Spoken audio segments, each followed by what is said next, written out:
ब्लॉगमध्ये तुम्हा सर्वांचं स्वागत करते।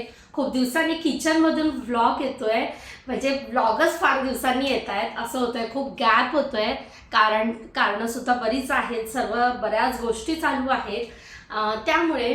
आणि आज सॅटर्डे आहे, आता वाजलेले आहे दुपारचे 11:15 आणि वीकेंड म्हटला की सगळं लेट थोडंसं असतं, कारण रिलॅक्स असतो ना दिवस। बंदार सकाळी 8:30 वाजताच आहे ना गेलेले आहेत बॅडमिंटन खेळायला, तर वीकमधून 1-2 वेळा असे ते जातात। तर त्यांचं कसं असतं, तर मित्रांचा असा ग्रुप असतो, इथे बरेच जण असं करतात, म्हणजे वेगवेगळ्या ॲक्टिव्हिटीज खेळायला जातात।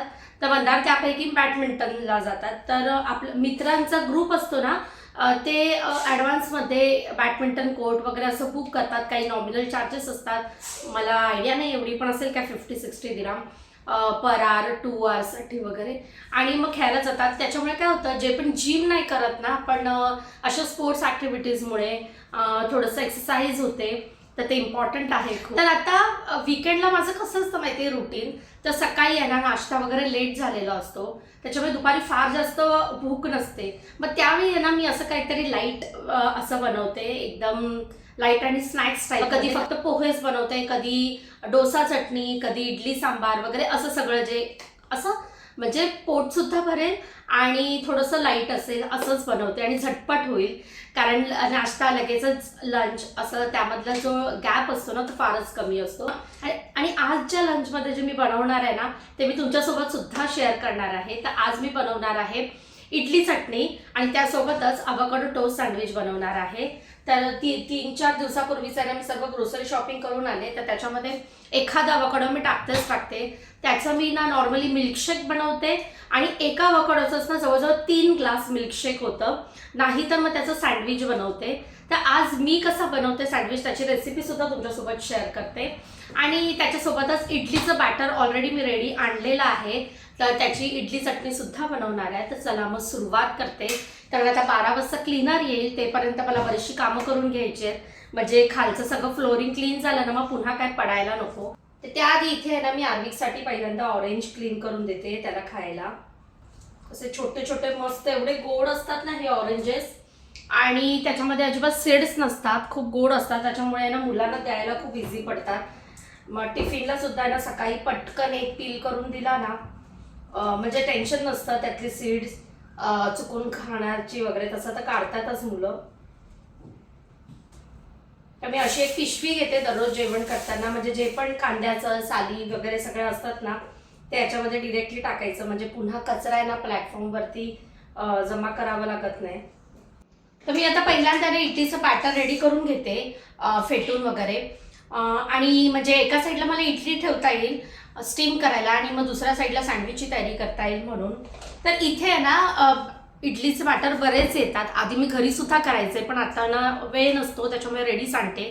तर बरेचसे असतात, हा आपल्या इथे जो मिळतो ना भारतात आयडीचा, तो इथे सुद्धा मिळतो, तर मी तो आणते किंवा नेलाराम आणते, असे 2 ब्रँड्स मी वापरते बॅटरचे, अजून तर बरेच सारे असतात।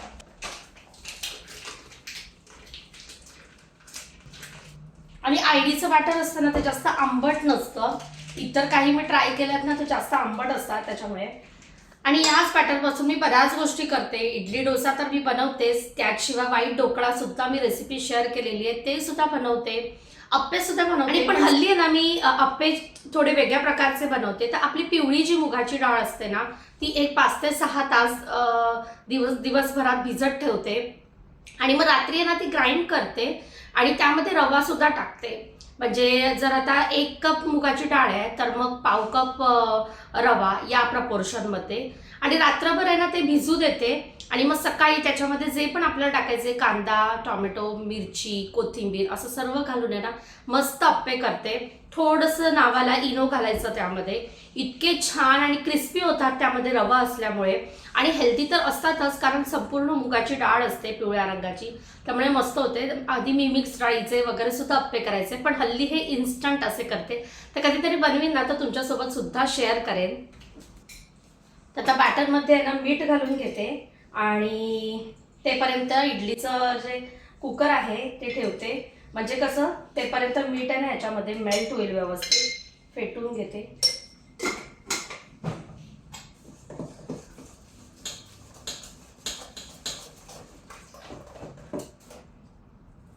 म्हणजे ऑलरेडी याचं बॅटर पातळच असतं, त्याच्यामुळे जास्त पाणी नाही करणार आहे. पण थोडंसं इनो ॲड केलं ना की त्याच्यावरती पाणी घालणार, म्हणजे ते फसफसतं. ती प्रोसेस इम्पॉर्टंट आहे आणि मग पुन्हा फेटणार. तर इथे आहे ना मी माझ्याकडे ही मल्टीपर्पज कढाई आहे, तुम्ही बऱ्याचदा बघितलं असाल.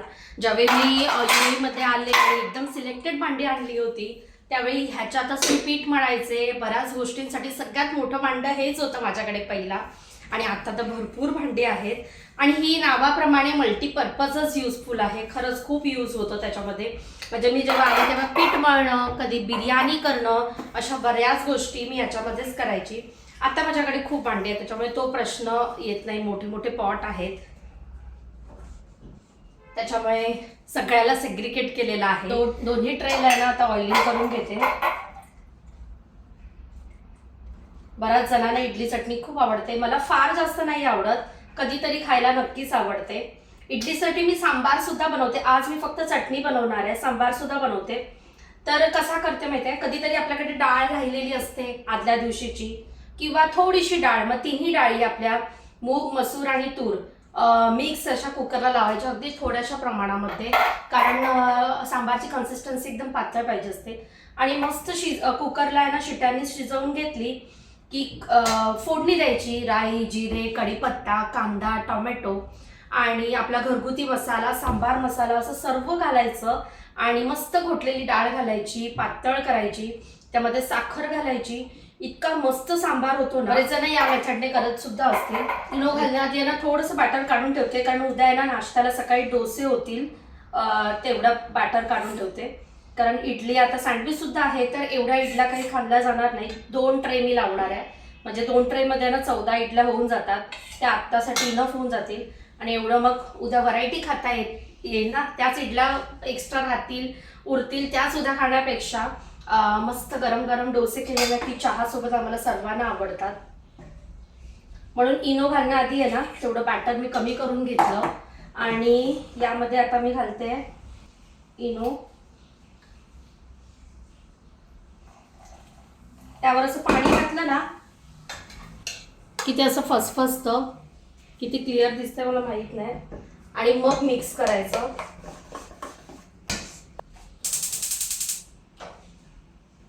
हे बघ कसं करायचं, आर्विकला सुद्धा करायचं आहे. ऑलवेज डू लाईक दिस, म्हणजे ते आहे ना सगळं पडत नाही.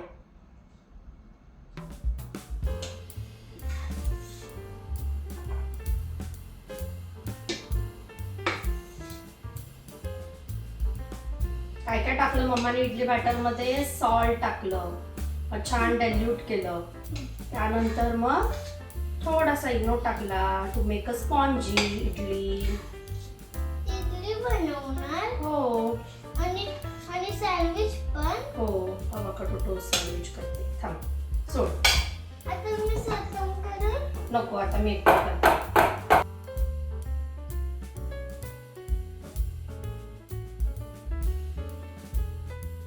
आणि असं ना टॅप करून ठेवायचं, त्यामुळे ना इडल्या आहेत ना अशा डोम, अशा मस्त फुगतात आणि अशा डोम शेप मध्ये येतात.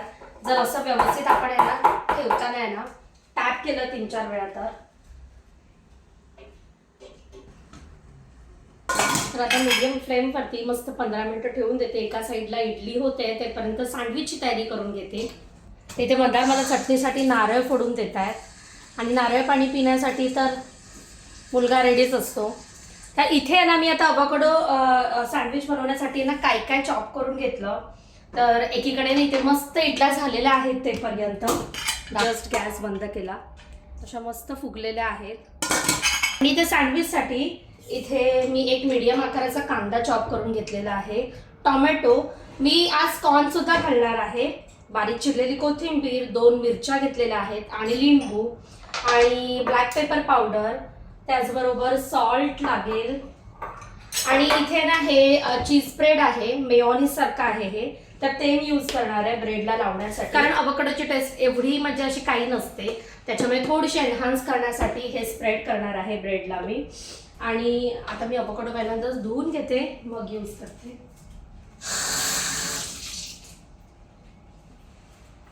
तर खूप हेल्दी फ्रूट आहे ह्याचा मिल्कशेकसुद्धा खूप मस्त होतो. मी म्हटलं ना की एक अवाकडो आणला ना तुम्ही तर त्याच्यातनं ऑलमोस्ट 3 ग्लास भरतील इतकं भरपूर दूध, थोडंसं पाणी, गूळ घालते मी आणि छान होतं भरपूर.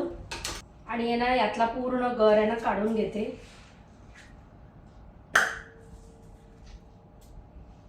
पूर्ण क्लीन करून घेतलंय. तर पील केल्यानंतर एवढा अवाकडो निघालाय तो मी आहे ना याने मॅश करून घेते. आणते झालंय.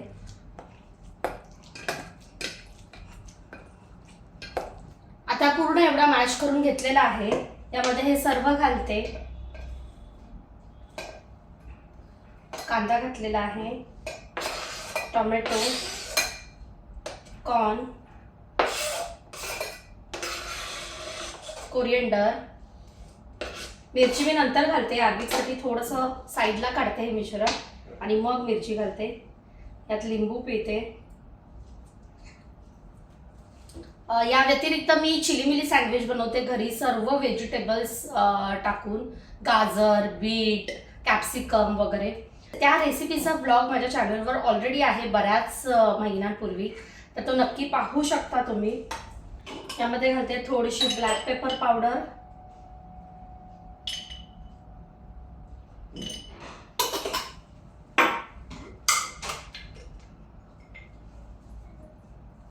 आणि मीठ. मी सर्वांना व्यवस्थित मिक्स करून घेते.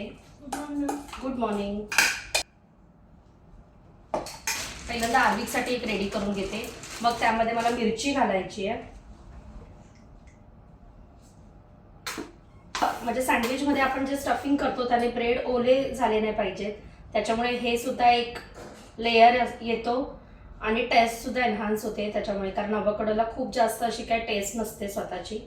आणि माझे ग्रिलर सुद्धा आहे, पण आता मी ग्रिल नाही करत आहे. ह्याला डिरेक्टली आहे ना मी पॅनवरती टोस्ट करते, म्हणजे फटाफट होऊन जाईल. ह्या मिरच्या सुद्धा घालते यामध्ये. आता ऍक्च्युली मी एकच अवाकडो आणला कारण की मी त्याचा मिल्कशेक बनवते आणि तो भरपूर होऊन जातो. म्हणजे सँडविच बनवायचं माझं काही डिसाईड नव्हतं, पण आता वीकेंड आला अवाकडो खाईपर्यंत, तर म्हटलं सँडविच करूया. आता माझ्याकडे एकच होता, नाहीतर 2 मध्ये आणखी छान होतील.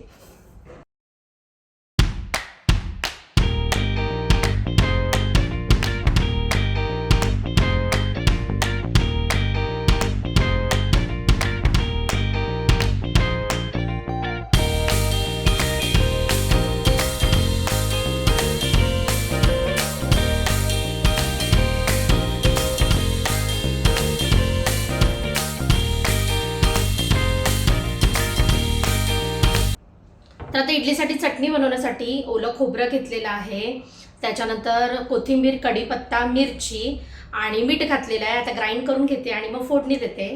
इथे इडल्या सुद्धा काढलेल्या आहेत आणि एकदम मस्त अशा फुगीर झालेल्या आहेत.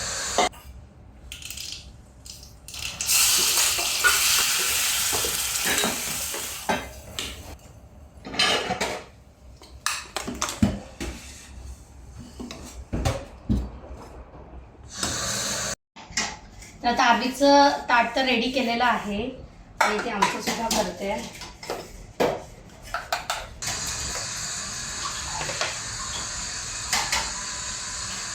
इडली, चटणी आणि अवाकडो टोस्ट इथे गरम केलेले आहेत. मस्त क्रिस्पी झालेत. आतमध्ये अवाकडोचं स्टफिंग कसं असतं, एकदम सॉफ्ट असतं. जर ग्रिल केलं ना तर मग ते बाहेर येतं, त्यामुळे टोस्ट केलं ना तर मस्त वरून क्रंची आणि आतमध्ये सॉफ्ट लागतं. आणि आतमध्ये कसं झालंय दाखवते. कसं मस्त झालेलं आहे स्टफिंग. आता सॅटर्डे स्पेशल ब्रंच बनवू शकता, लंच बनवू शकता, एकदम हेल्दी आणि लाईट असं रेडी झालेलं आहे. तर इडली आणि अवाकडो टोस्ट सँडविच. तर आम्ही मस्त आता बसून एन्जॉय करणार आहोत.